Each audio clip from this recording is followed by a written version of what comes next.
Morning students, मैं अनिता चौहान आपका एक बार फिर गौड़ीविल इंटर कॉलेज के गौड़ीविल लर्नर्स में चैनल में आपका स्वागत करती हूँ। बच्चों, पिछली वीडियो में हमने पढ़ा था प्रत्यावर्ती धारा जनित्र और मोटर के बारे में। जनित्र यानी कि जनरेटर और मोटर में क्या अंतर है। मोटर तो क्या करता है, वैद्युत धारा को यांत्रिक ऊर्जा में परिवर्तित करता है। जब किसी परिपथ में क्या की जाती है, धारा प्रवाहित की जाती है, तो कुंडली क्या हो जाती है, घूमनी शुरू हो जाती है। लेकिन जनित्र में क्या है, पहले कुंडली को घुमाया जाता है और तब धारा में प्राप्त होती है। यानी कि यांत्रिक ऊर्जा को वैद्युत ऊर्जा में चेंज किया जाता है। ठीक है। अब प्रत्यावर्ती धारा पढ़ी थी हमने कि प्रत्यावर्ती धारा क्या होती है। प्रत्यावर्ती धारा वह धारा होती है जिसका परिमाण लगातार बदलता रहता है तथा दिशा भी बार बार उत्क्रमित होती रहती है, बदलती रहती है। और प्रत्यावर्ती धारा को जो है ट्रांसफार्मर की सहायता से घटाया या बढ़ाया जाता है। दिश धारा जनित्र क्या आती है, वह धारा जिसका परिमाण क्या होता है, नियत होता है और परिपथ के एक बिंदु से निकलकर एक दिशा में प्रवाहित होती है। वो क्या होती है, हमारा दिश धारा। और ट्रांसफार्मर का उपयोग दिश धारा के साथ नहीं किया जाता। दिश धारा क्या होती है, जो लगातार डायरेक्ट करंट, और प्रत्यावर्ती धारा होती है अल्टरनेटिंग करंट, यानी कि क्रमागत रूप से बदलती रहती है। और इसमें क्या होती है, लगातार प्रवाहित होती रहती है। अब जैसे बैटरी है जिसे हम चार्ज करते हैं, ठीक है, बैटरी में कौन सी धारा होती है, दिश धारा। मोबाइल फोन की जो बैटरी होती है उसमें कौन सी धारा होती है, दिश धारा। ठीक है। अब आता है हमारा दिश धारा जनित्र। दिश धारा जनित्र का जो सिद्धांत है वो बिल्कुल प्रत्यावर्ती धारा के जैसा ही है। क्या था सिद्धांत प्रत्यावर्ती धारा का, कि जब किसी कुंडली को चुंबकीय क्षेत्र में रखकर उसे तेजी से घुमाया जाता है, तो कुंडली से गुजरने वाले चुंबकीय फ्लक्स में लगातार परिवर्तन होता रहता है, जिससे धारा प्रवाहित होती है। ठीक है। अब आती है हमारी इसकी रचना। जैसे मोटर में प्रत्यावर्ती धारा जनित्र के 3 भाग थे, ऐसे ही इसके भी 3 भाग होते हैं। फर्स्ट भाग है क्षेत्र चुंबक, दो तीनों का सेम, क्षेत्र चुंबक। सेकंड आर्मेचर, और थर्ड है हमारा विभक्त वलय, जैसे मोटर का। और प्रत्यावर्ती धारा जनित्र में क्या यूज किया जाता था, सर्पी वलय तथा ब्रूस।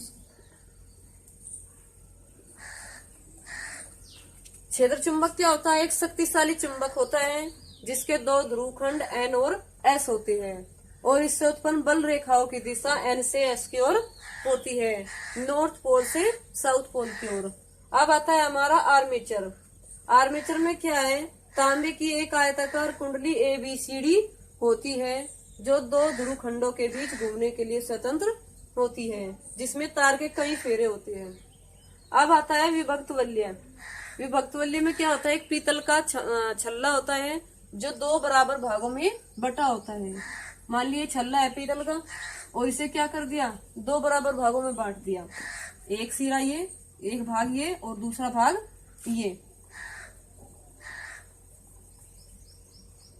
क्या बताया, पीतल का एक छल्ला होता है जो 2 बराबर भागों में बटा होता है।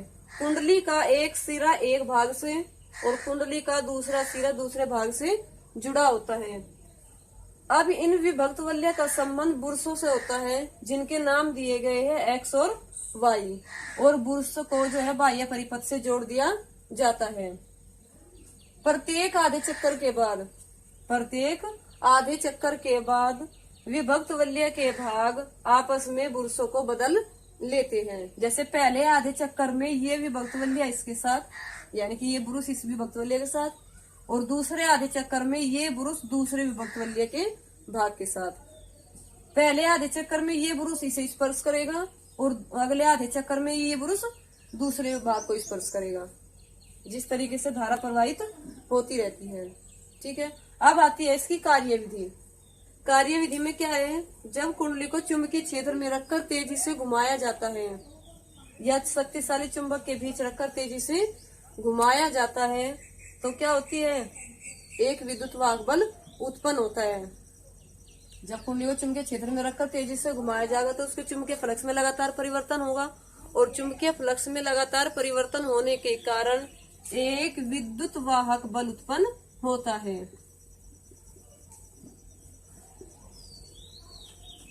जो पहले आधे चक्कर में शून्य से बढ़कर अधिकतम हो जाता है तथा फिर दोबारा से शून्य हो जाता है।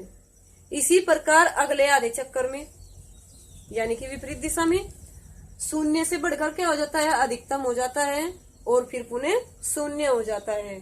यानी कि धारा की दिशा क्या होती है, विपरीत होती है।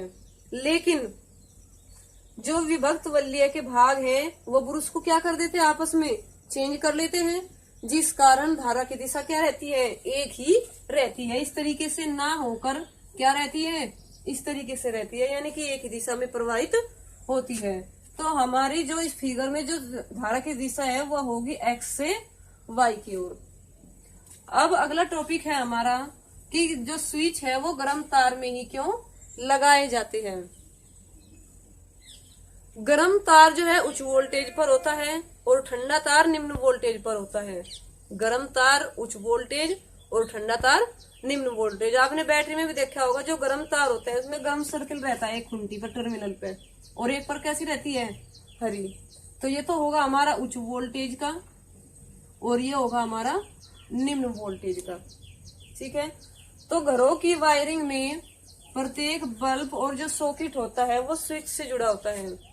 घरों की वायरिंग में जो बल्ब होते हैं और जो सॉकेट होते हैं उनके साथ साथ एक एक स्विच लगा होता है। यदि हम स्विच बंद कर दें तो धारा प्रवाहित होनी बंद हो जाती है। स्विच को बंद कर देने पर धारा प्रवाहित होनी बंद हो जाती है।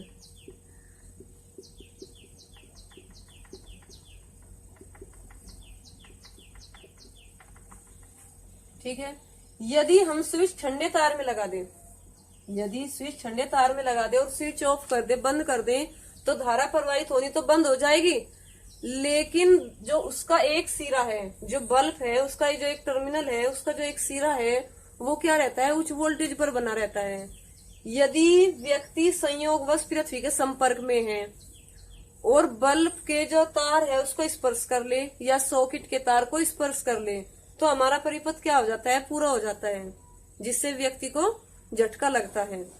इसी कारण जो स्विच है वो गर्म तार में लगाए जाते हैं, क्योंकि स्विच ऑफ कर देने पर हमारे जो दोनों टर्मिनल है वो क्या आ जाते हैं, निम्न वोल्टेज पर आ जाते हैं। अगर ठंडे तार में लगाए तो एक सिरा उसका तब भी उच्च वोल्टेज पर रहेगा। ठीक है, यदि गर्म तार में लगाया जाए तो दोनों सिरे क्यों से निम्न वोल्टेज पर रहेंगे। अब आता है हमारा भू संपर्कण। भू संपर्कण में क्या होता है, आपने घर में जो है घरेलू परिपथ में आपने बहुत सारे उपकरण देखे होंगे, जैसे प्रेस होती है, फ्रिज होता है, कूलर होता है, ठीक है, और टोस्टर होता है, वॉशिंग मशीन होती है। इनके जो बाहर के आवरण होते हैं वे कहीं से बने होते हैं, धातु से बने होते हैं। अगर इन उपकरण के भीतर की वायरिंग विद्युत रोधन जो है खराब हो जाए, इन उपकरणों की जो भीतर की वायरिंग है वो क्या हो जाए, खराब हो जाए, और खराब होने के कारण क्या हो जाए, बाहर का जो आवरण है उसके संपर्क में आ जाए, और यदि व्यक्ति पृथ्वी के संपर्क में है और उसे स्पर्श कर ले तो क्या होता है, झटका लगता है। क्या हो जाता है, झटका लगता है, जिससे दुर्घटना होने का भय रहता है, यानी कि उसमें जान का भी जोखिम रहता है। तो इस वजह से क्या करते हैं, दुर्घटना से बचने के लिए उपकरण के जो बाहरी आवरण है उस पे क्या करते हैं, तांबे के मोटे तार, उपकरण का जो बाहरी आवरण होता है उस पर क्या करते हैं, तांबे के मोटे तार से क्या कर देते हैं, ढक देते हैं, भू संपर्कित कर देते हैं, जिससे वैद्युत परिपथ को, वैद्युत धारा को पृथ्वी में जाने के लिए बहुत निम्न प्रतिरोध प्राप्त होता है, यानी कि मिल जाता है। धारा को पृथ्वी में जाने के लिए क्या होता है, बहुत निम्न प्रतिरोध प्राप्त हो जाता है। और यदि व्यक्ति पृथ्वी के संपर्क में है और उस उपकरण को स्पर्श करता है तो शरीर से होकर जो है पृथ्वी में बहुत ही निम्न धारा प्रवाहित होती है, और जो है इससे दुर्घटना से बचा जा सकता है। बच्चों, आप हमारे चैनल को अधिक से अधिक सब्सक्राइब कीजिए और वीडियोज को लाइक कीजिए।